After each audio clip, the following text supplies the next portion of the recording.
and over again. And it becomes really clear that they are actually out of fresh thinking, out of fresh ideas, and they are just trying to do whatever they can to keep the show going for another season. That's the feeling that I'm starting to get every time the United States starts talking about peace in Ukraine. Because this is not the first time we've been through this rodeo. The United States has now proposed peace deals for Ukraine several times, and they typically all have the same theme. The theme of Ukraine conceding land to Russia, essentially giving up, just quitting on their war, and walking away and going home. And every time the United States brings these same terms to the table, surprise, surprise, they get rejected again because they are a non-starter for Ukraine. Not because Ukraine is stubborn, but because Ukraine is realistic. They know that they have been invaded by an enemy country for really no reason. They know that if they just stop fighting, they're just going to have to continue fighting in a couple of years. And so they would rather keep fighting now, accept reality, embrace reality, and grit their teeth and do what they have to do to achieve victory. Nevertheless, every time this happens, people start to get very nervous. Every time, for example, the Trump administration talks about forcing Ukraine into a peace deal, people start to get really nervous that Ukraine is going to kind of be strong-armed into accepting something that they don't want to do. So that's why I wanted to create this video again, because I've created this video like every 6 months for the past several years or so to explain why this is not actually going to happen. Why the United States actually does not have any leverage to force a peace in Ukraine, at least not the way they're currently doing it, and why if the United States really does want peace in Ukraine, there is a path for them to take, but it's to do the exact opposite of what they've tried many, many times that has always failed. So first, let's talk about the very basics of deal making, the art of the deal. In order to get something out of somebody, you need to do one of two things. You first need to offer them something that is so good they want to accept it. Or you need to be able to threaten punishment that is going to be so bad that they have to accept what you're doing to avoid consequences.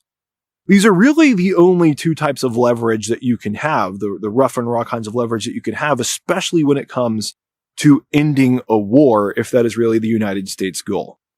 And the reason this is really important to point out is because what few people realize is that the United States does not have either of those things over Ukraine, and they never have throughout the entire war. And it's not because they don't have the potential to have those things. They definitely have the potential to have both of those things. But they have specifically chosen to not put themselves in a position where they could actually have that kind of leverage. And yet they are still trying to demand things as if they have given more than they've really given.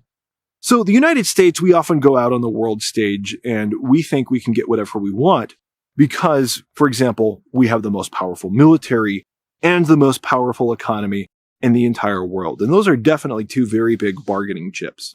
But what we fail to realize is that just having those things doesn't actually make them useful in getting other people to do stuff that we want them to do.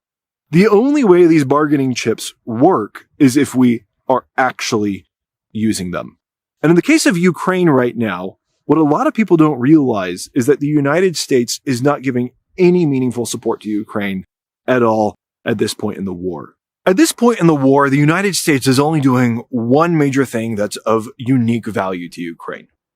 They are producing weapon systems that only they can produce that are being purchased by European countries and then given by those European countries to Ukraine. The United States is not currently giving any major weapon systems to Ukraine for free. We're not giving super meaningful aid to Ukraine for free. Nothing like that. And the weapon systems that we are providing to Ukraine indirectly, well, they're not valueless, and I never want to say that. They are not the primary weapon systems that are the most important for the way that the war is actually being fought today. Early on in the war, Ukraine was extremely dependent on Western aid. They were extremely dependent on US weapon systems. But at this stage in the war has progressed into drone warfare, where the primary front lines are being fought by drones, Even the night raids are being done by drones on both sides, and the defense against those night raids is now primarily being done by drones. And all of these things are things that Ukraine is producing themselves. And in fact, Ukraine is producing the exact type of equipment they need. They are producing equipment that no other country in the world can produce.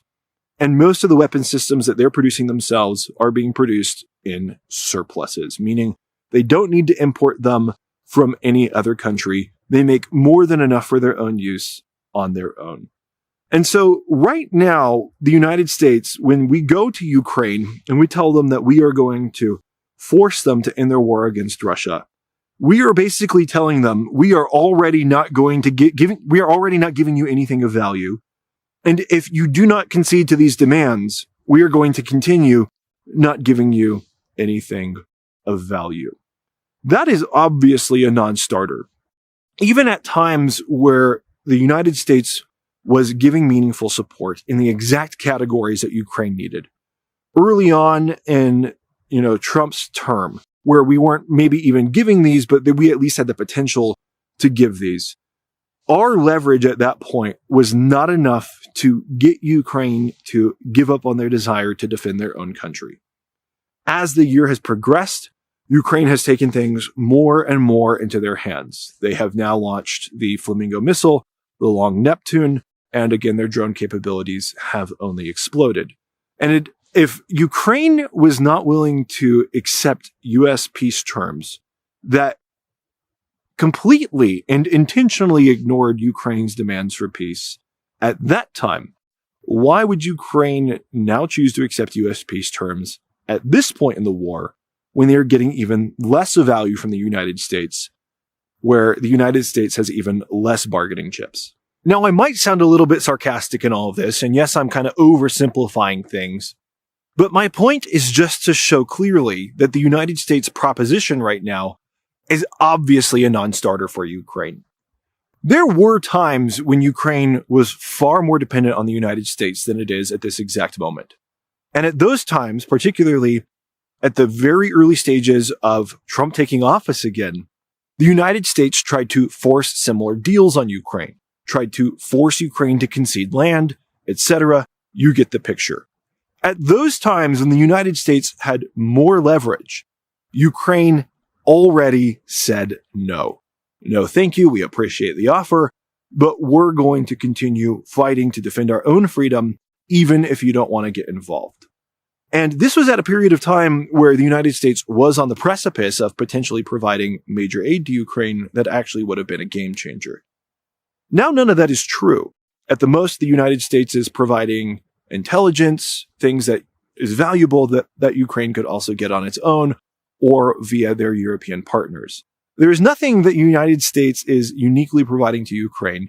And because of that, there is nothing that the United States can uniquely do to Ukraine to actually force them to stop fighting the war, unless, a drastic step was taken and the United States took military action against Ukraine, which obviously is never going to happen. So the reason I bring all of this up is to say that if the United States really wants to end the war in Ukraine, what they actually have to do is apply the leverage that they have. They do have the strongest military in the world. They do have the strongest economy in the world. If those things are not at play, they have no leverage to help end this war. With that in mind, if the United States is serious about ending the war, they can apply those things against Russia. They can use the might of their economy to support Ukraine's economy, and then maybe they would have a say over the decisions that Ukraine makes today, because Ukraine would have something to lose if the United States backed out. They can actually apply their military might, not directly to attack Russia. I mean, they could if they wanted to, but they don't have to. They could apply their military might by sufficiently supplying Ukraine and giving them the ability to defeat Russia faster.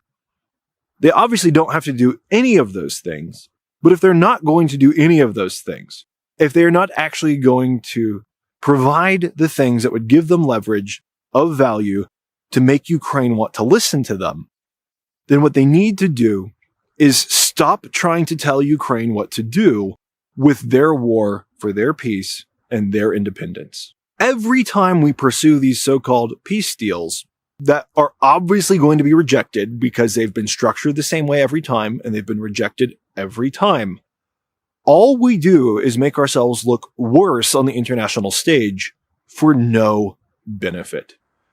We've all heard the common definition of insanity. Insanity is doing the same thing over and over again and expecting a different result. And whether or not that's the real definition of insanity, it's still what we're doing. We're doing the same thing over and over again, and we're expecting a different result every time, and obviously that doesn't happen. Long story short, I know a lot of people are worried about the United States forcing Ukraine to accept a bad peace deal. I don't lose any sleep over that, because the United States doesn't have any leverage over Ukraine to force them to do anything.